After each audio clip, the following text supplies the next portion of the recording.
തിരുവനന്തപുരത്ത് നിന്ന് ശ്രീനിവാസൻ, താങ്കൾക്ക് എന്താണ് തോന്നുന്നത്? ഈ SDP വിഷയത്തിൽ എവിടെയൊക്കെയോ ചില ഒളിച്ചുകളികളുണ്ടോ? അല്ല, 2 ദിവസമായിട്ട് മുഖ്യമന്ത്രി ഒളിച്ചിരിക്കല്ലേ, ഒളിച്ചു നടക്കല്ലേ. കൈരളിച്ച് താനൽക്കും ദേശാമനിക്കും അങ്ങനെയല്ല, അതൊരു ഇന്നലത്തെ ഒരു സംഭവത്തിൽ അങ്ങനെ ഉണ്ടായത്. അദ്ദേഹം എല്ലാ ദിവസവും വാർത്താ സമ്മേളനം നടത്തുന്നുണ്ട്. ഇന്നിപ്പോൾ എല്ലാ മാധ്യമങ്ങളിലെയും ആളുകളൊക്കെ അദ്ദേഹത്തോട് ചോദ്യം ചോദിക്കുകയും ഒക്കെ ചെയ്തു. അല്ലല്ല, എന്നെ പറയാൻ അനുവദിക്കണം. എനിക്ക് മാത്രം തന്നെ നിങ്ങളുടെ ചാനലിന് ബ്രസ്റ്റ് കൽപ്പിച്ചിട്ടുണ്ട്. മനസ്സിലാവുന്നില്ല, താങ്കൾ ഇത്തിരി വ്യക്തമായി പറയുമോ? ഞാൻ പറയുന്നത് രാഷ്ട്രീയമായിട്ട് ഞാൻ വരും പറഞ്ഞാൽ നിങ്ങളുടെ ചാനല് നമ്മളെ ഒരു സ്റ്റോപ്പ് ഇടും. അതെന്താന്ന് എനിക്ക് മനസ്സിലാവുന്നില്ല. മറ്റുള്ളവർക്ക് രാഷ്ട്രീയം പറയാം. താങ്കൾ രാഷ്ട്രീയം പറഞ്ഞോളൂ. തെറ്റായ കാര്യങ്ങൾ പറയുമ്പോൾ അത് തിരുത്തേണ്ട ഉത്തരവാദിത്വം എനിക്കില്ലേ? അല്ലല്ല, തെറ്റായിട്ടൊന്നുമില്ല. ഏകദേശത്തിൽ നിങ്ങൾ നല്ല സപ്പോർട്ടിങ് ആയിട്ട് ഇത് വെറുതെ ആവശ്യമില്ലാത്ത പണിക്കാൻ നിങ്ങളുടെ ചാനലിൽ മനസ്സിലായി. റിപ്പോർട്ടർ ചാനലിനെ പോലെ റൈറ്റ് ഇപ്പൊ നല്ല മികച്ചു നിൽക്കുന്ന ഒരു ചാനലാണ് ന്യൂസ്. ശ്രീനിവാസൻ, താങ്കൾ ഇപ്പോൾ എന്താണ് പറഞ്ഞത്? മുഖ്യമന്ത്രി ദേശാഭിമാനിക്കും കൈരളിക്കും മാത്രമേ ചോദ്യം ചോദിക്കാൻ അനുവദിക്കൂ എന്ന് പറഞ്ഞു. കേക്കൂ, ഞാൻ എന്താണ് മറുപടി പറഞ്ഞത്? അത് ഇന്നലെ ഉണ്ടായ ഒരു സംഭവമാണ്. ഇന്നടക്കം തിരുവനന്തപുരത്ത് വാർത്താ സമ്മേളനം നടന്നപ്പോൾ എല്ലാ മാധ്യമങ്ങളിലെയും പ്രധാനപ്പെട്ട മാധ്യമങ്ങൾ ആളുകളെല്ലാം ചോദ്യം ചോദിച്ചു. അത് നേരത്തെ ഒക്കെ എത്രയോ വാർത്താ സമ്മേളനം, മുഖ്യമന്ത്രി വാർത്താ സമ്മേളനം ഞാനടക്കം അറ്റൻഡ് ചെയ്തിട്ടുള്ളതാണ്. അവിടെയൊക്കെ വാർത്താ സമ്മേളനത്തിൽ പലരും ചോദ്യം ചോദിക്കും. പലപ്പോഴും ഏത് ചോദ്യത്തിന് ഉത്തരം പറയണമെന്നൊക്കെ പലപ്പോഴും ഏത് രാഷ്ട്രീയ നേതാവായാലും അവർക്ക് താല്പര്യമുള്ള ചോദ്യങ്ങൾ വരുമ്പോൾ അതിൽ ഉത്തരം പറയുകയും താല്പര്യമില്ലാത്ത ചോദ്യങ്ങൾ മാറുകയും ഒക്കെ ചെയ്യും. അതൊക്കെ എല്ലാവരും എടുക്കുന്ന തന്ത്രമാണ്. അല്ലാതെ സ്ഥിരമായി ഇങ്ങനെ ചെയ്യുന്ന ഒരാളല്ല മുഖ്യമന്ത്രി പിണറായി വിജയൻ എന്നാണ് ഞാൻ പറഞ്ഞത്. ഇപ്പൊ ഞാൻ മറുപടി പറയണ്ടേ അങ്ങോട്ട്? അല്ലാതെ താങ്കൾ പറയുന്ന കാര്യങ്ങൾ, താങ്കൾ ഒരു വലിയ ആരോപണം ഉന്നയിച്ചിട്ട് അത് ഞാൻ മറുപടി പറയാതിരുന്ന അതെല്ലാം കേൾക്കണമെന്നാണോ താങ്കൾ ഇനി പറഞ്ഞോളൂ? ഞാൻ 2 വാക്ക് പറയണ്ട സാറ്, നിങ്ങൾ മറ്റുള്ളവർക്ക് അനുവദിക്കുന്നുണ്ടല്ലോ. അങ്ങനെ മറ്റുള്ളവരുടെ സമയം താങ്കൾ നോക്കണ്ട. ഓരോരുത്തരും പറയുന്നതിന് ഓരോ രീതിയിലാണ് സമയം അനുവദിക്കുന്നത്. താങ്കൾ ഇനി മറുപടി പറഞ്ഞോളൂ. ഞാൻ പറയട്ടെ, ഇത് ഇന്നലെ അത് മനഃപൂർവ്വം ചെയ്തിട്ടുള്ള അരിയാഹാരം കഴിക്കുന്നവർക്ക് എല്ലാവർക്കും അറിയാം. കൈരളി ചാനലും മറ്റേ ഇവർക്കും മാത്രമായി ഒരാള് ഏറ്റുപോയി. അത് ജനങ്ങൾ പ്രതികരിച്ചപ്പോ ആള് ഇന്ന് എല്ലാരും വിളിച്ചുകൊണ്ടിരിക്കുക. അതും ഇന്ന് പ്രത്യേകിച്ച് AKG സെന്ററിൽ ഇരുന്നിട്ട് സുരക്ഷിതമായിട്ട് ഇന്ത്യ വീഡിയോ സതീശൻ സംഘാടകത്തിന് വിളിച്ചപ്പോ ഇന്ത്യ വരാത്ത ശ്രീനിവാസൻ, നമ്മളൊരു വിഷയം ഇന്ന് എടുത്തിട്ടുണ്ട്. അത് SDP-യുടെ പിന്തുണയുടെ വിഷയമാണ്. ആ കാര്യത്തിൽ താങ്കൾക്ക് എന്തെങ്കിലും അഭിപ്രായം ഉണ്ടെങ്കിൽ പറയാം. അത് ഇവര് പറയണ്ടല്ലോ, ഞങ്ങൾക്ക് വേണമെന്ന്. വീഡിയോ ശേഷം പറഞ്ഞില്ലല്ലോ ഞങ്ങൾക്ക് വേണ്ട. KC വേണുഗോപാൽ എന്താണ് പറഞ്ഞത്? വീഡിയോ ശേഷം പറഞ്ഞല്ലോ VD സതീശനടക്കം ഇത്തവണ ഞങ്ങൾക്ക് SDP വോട്ട് വേണ്ട എന്നുള്ള വാചകം തിളച്ചു പറഞ്ഞിട്ടില്ല. VD സതീശനാണ് അതിൽ താരതമ്യേന തള്ളി പറഞ്ഞത്. ബാക്കി KC വേണുഗോപാൽ അടക്കമുള്ള എല്ലാ നേതാക്കളും എന്താണ് പറഞ്ഞത്? അവരാരെങ്കിലും തള്ളി പറഞ്ഞു ഞങ്ങൾക്ക് SDP-യുടെ വോട്ട് വേണ്ടെന്ന് പറഞ്ഞു? ഇല്ലല്ലോ. മുഖ്യമന്ത്രിക്ക് അങ്ങനത്തെ തണ്ടാടുണ്ടോ? അതിനായിട്ട് മുഖ്യമന്ത്രിക്ക് അതിന് തണ്ടാടുണ്ടോ? ഞങ്ങൾക്ക് വേണ്ടെന്ന് മുഖ്യമന്ത്രിക്ക് അല്ല, ഇതേ ചോദ്യം തന്നെയാണ് ഞാൻ ചോദിക്കുന്നത്. കോൺഗ്രസിന്റെ നേതാക്കൾക്ക് ധൈര്യം ഉണ്ടോന്നെങ്കിൽ തിരിച്ചും ചോദിക്കേണ്ടി വരില്ലേ? VD സതീശനും പറഞ്ഞിട്ടൊന്നുമില്ല ഇത്തവണ SDP വോട്ട് വേണ്ട എന്ന് തെളിച്ചു പറഞ്ഞിട്ടുണ്ട്. കഴിഞ്ഞ ലോക്സഭയിൽ അദ്ദേഹം പറഞ്ഞിട്ടുണ്ട്. ഇത്തവണ താരതമ്യേന അവരെ എതിർത്ത് പറഞ്ഞത് VD സതീശനാണ്. അത് ഞാൻ ആദ്യം തന്നെ ഇൻട്രോയിൽ തന്നെ വളരെ കൃത്യമായി പറഞ്ഞല്ലോ. ആയിക്കോട്ടെ, പല നേതാക്കളും പ്രയോഗിക്കും. VD സതീശൻ പറഞ്ഞ പോലെ മുഖ്യമന്ത്രിക്ക് നഷ്ടലുണ്ട്. ശരി, ഓക്കെ ശ്രീനിവാസൻ. ഈ ശ്രീനിവാസന്റെ ഒരു ചെറിയ കുഴപ്പം ഇതാണ്. ഞാൻ ഇൻട്രോയിലടക്കം വളരെ കൃത്യമായി പറഞ്ഞു. ഈ കാര്യത്തിൽ താരതമ്യേന ബെറ്ററായ നിലപാട് സ്വീകരിച്ച ആൾ VD സതീശനാണെന്ന് വ്യക്തമായി തന്നെ ഞാൻ പറഞ്ഞതാണ്.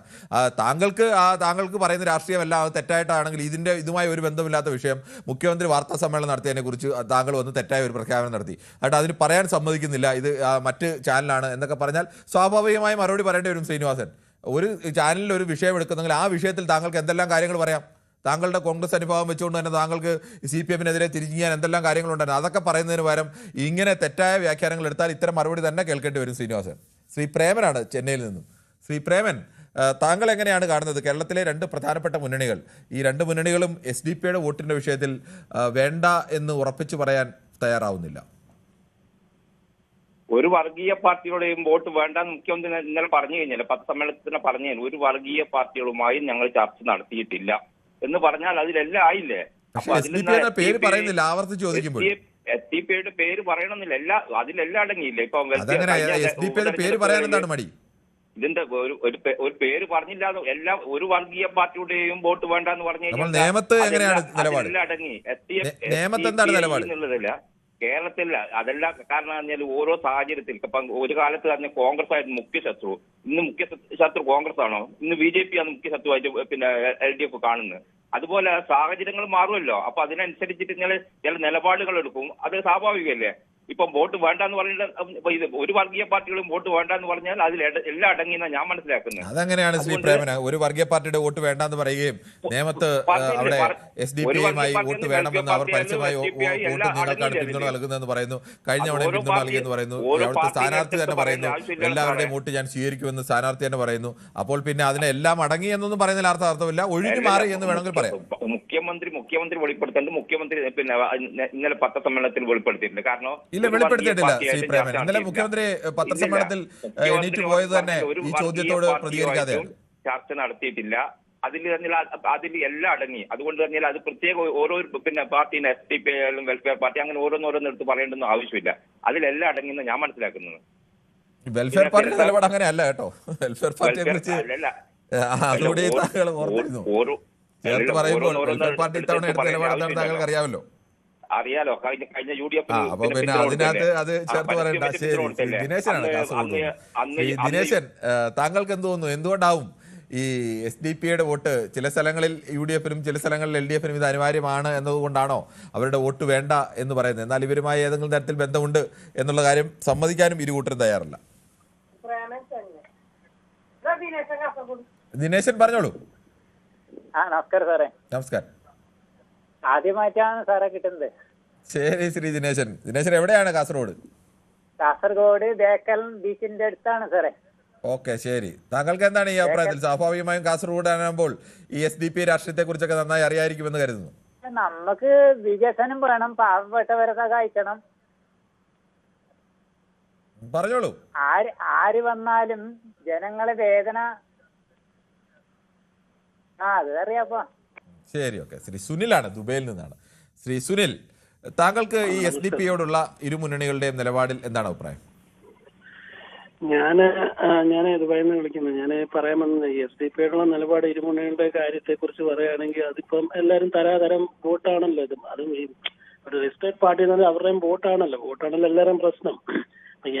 ഞാൻ പറയാൻ വന്നതല്ല, ഞാൻ പറയാൻ വന്നത് അതിലും ലാർജർ സ്കെയിലുള്ള ഒരു വിഷയമാണ്. എന്റെ അഭിപ്രായത്തിൽ ഇപ്പൊ ഞാൻ പറയുമ്പോൾ പെട്ടെന്ന് LDF ആണെന്ന് കേൾക്കുന്നവർ പലരും പറയും. അതുകൊണ്ടല്ല, 10 വർഷമായിട്ട് ഭരിച്ചതിനകത്ത് ഒത്തിരി പോരാളികളുണ്ട് LDFന്, ഇല്ലെന്ന് പറയുന്നില്ല. പക്ഷെ UDFനെ താരതമ്യം ചെയ്ത് LDF തന്നെ വരുന്നതായിരിക്കും നല്ലത്.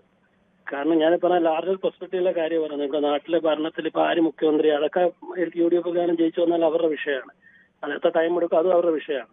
പക്ഷെ റിസോഴ്സസ് പലതും പല വഴിക്കും 10 വർഷം ഭരണത്തിനില്ലാത്തതിന്റെ നമുക്കറിയാം അവിടെ എങ്ങനെയാ സംഭവിക്കാൻ പോകുന്നത്. LDF സംഭവിക്കുന്നതിനെക്കാട്ടി രൂക്ഷമായിട്ടുള്ള നമുക്ക് സാമ്പത്തിക പ്രശ്നം ഉണ്ടാവും.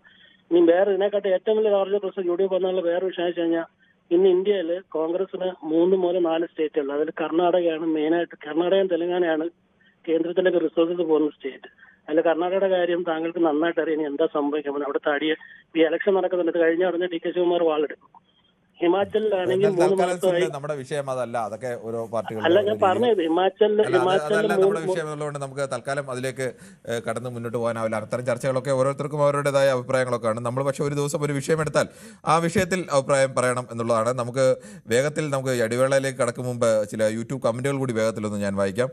ഷിജു കിരിയത്ത് അതുപോലെ നമസ്കാരം പറയുന്നുണ്ട്. SDPI RSS by please understand that എന്ന് പറയുന്നു. ഷിജു കിരിയത്താണ്. SDPയും RSSും ബൈ ആണെന്നാണ് അദ്ദേഹം ചൂണ്ടിക്കാണിക്കുന്നത്. രാഷ്ട്രീയത്തിൽ സ്ഥിരമായ ശത്രുക്കളോ മിത്രങ്ങളോ ഇല്ല. മുന്നണി സംവിധാനത്തിൽ മാറ്റം വരാതിരിക്കാം. എല്ലാ മുന്നണികളുടെയും പ്രധാന ലക്ഷ്യം വിജയമാണ്. കേരളത്തിൽ ഇതൊരു പുതുമയല്ലല്ലോ എന്ന് ഡോക്ടർ MB മണി പറയുന്നു. ശശിധരൻ പിള്ള പറയുന്നു, ജയിക്കുന്ന പാർട്ടി നമ്മുടെ പാർട്ടി സിന്ദാബാദ്. ന്യൂസ് 18 അവതാരകന് മുസ്ലിം ലീഗിനെ വെള്ളപൂശാൻ എത്ര ലക്ഷം കിട്ടി? ശിവൻ കാരോളിയാണോ ലക്ഷങ്ങൾ തന്നത്? എനിക്ക് അങ്ങനെയാണെങ്കിൽ എൻ്റെ അക്കൗണ്ടിൻ്റെ നമ്പർ കൂടി തരാം ശ്രീ ശിവൻ കാരോളി. ലേശം വിവരമൊക്കെ ആവാം ആരായാലും ഈ ശിവൻ കാരോളിക്ക്. കിരൺ സാർ നമസ്കാരമെന്ന് സുനിൽകുമാർ പറയുന്നു. ജയകുമാർ തിരക്കിലാണ്, ഇന്ന് കണ്ടില്ലല്ലോ. അതോടൊപ്പം തന്നെ ഇടത് വലത് പാർട്ടികളുടെ മതേതരമാണ് ഇവിടെ വ്യക്തമാകുന്നത്. 4 വോട്ടിന് വേണ്ടി IS-ൽ ചേരാൻ വരെ 2 മുന്നണികളും റെഡിയാണെന്ന് സുനിൽകുമാർ പറയുന്നു. BC തോമസ് പറയുന്നു, കേരളത്തിലെ വിവിധ ചാനലുകൾക്കും പത്രങ്ങൾക്കും 23 അഭിമുഖം 1 മണിക്കൂർ സമയം മുഖ്യമന്ത്രി നടത്തിയതാണ്. എല്ലാ കാര്യങ്ങളും അന്ന് വിശദമായി ചോദിക്കുകയും പറയുകയും ചെയ്തു. 23 മണിക്കൂറിൻ്റെ കഥ എനിക്കറിയില്ല, പക്ഷേ അദ്ദേഹം എല്ലാ ചാനലുകൾക്കും അഭിമുഖം നൽകിയിരുന്നു എന്നുള്ളത് യാഥാർത്ഥ്യമാണ്. ഞാനെന്നും തുടക്കം മുതൽ കാണാറുണ്ട്. ഇലക്ഷൻ്റെ തിരക്കാണെന്ന് ജയകുമാർ പറയുന്നു. 5 മുതൽ 55 വരെ മുഖ്യമന്ത്രി പറയും, പിന്നെ 5 മിനിറ്റ് എന്ത് ചോദിക്കാനാണ്, 59 ആകുമ്പോൾ ഇത്രയും മതി എന്ന് പറഞ്ഞ് എണീറ്റ് പോകും എന്ന് പറയുന്നു. പക്ഷേ ഒരു കാര്യം കൂടി ആലോചിക്കണം, രാജ്യം ഭരിക്കുന്ന പ്രധാനമന്ത്രി അങ്ങനെ ഒരു 5 മിനിറ്റ് പോലും തരാത്ത ഒരാളാണ് കഴിഞ്ഞ 10-11 വർഷമായി എന്നതുകൂടി ഉണ്ട്. ഇപ്പോൾ അത്രയെങ്കിലും വാർത്താ സമ്മേളനം നടത്തുന്ന ഒരു മുഖ്യമന്ത്രിയാണ് കേരളം ഭരിക്കുന്നത് എന്നുള്ള വിഷയം യാഥാർത്ഥ്യം കൂടി അറിയണം. എത്ര ന്യായീകരിച്ചാലും മുഖ്യൻ്റെ ധാർഷ്ട്യം അത് അംഗീകരിക്കണമെങ്കിൽ വീട്ടിൽ പോയി ചോദിച്ചാൽ മതി എന്ന് സുനിൽകുമാറൊക്കെ പറയുന്നു. പിന്നെയും ഒരേ ആളുകളൊക്കെ തന്നെ ആയതുകൊണ്ടാണ് അവരുടെ ഇത് വായിക്കാത്തത്.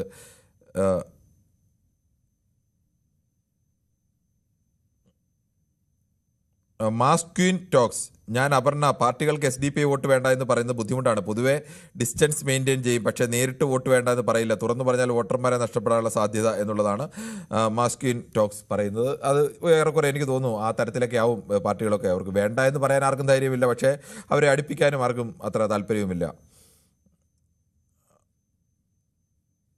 അജിത് കുമാർ മാറോളി പറയുന്നു, മിസ്റ്റർ ശ്രീനിവാസൻ, താങ്കൾ പ്രസ്തുത പ്രസ് മീറ്റ് കണ്ടിരുന്നോ? കൈരളി മാത്രമാണോ?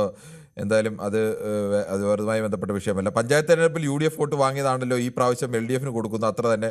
അതുകൊണ്ട് ഒക്കെ ചർച്ച ചെയ്യേണ്ട വിഷയമാണോ എന്നാണ് മോൻസാക് ചോദിക്കുന്നത്. കൂടുതൽ വാർത്തകൾക്ക് News 18 Keralam YouTube channel subscribe ചെയ്യുക.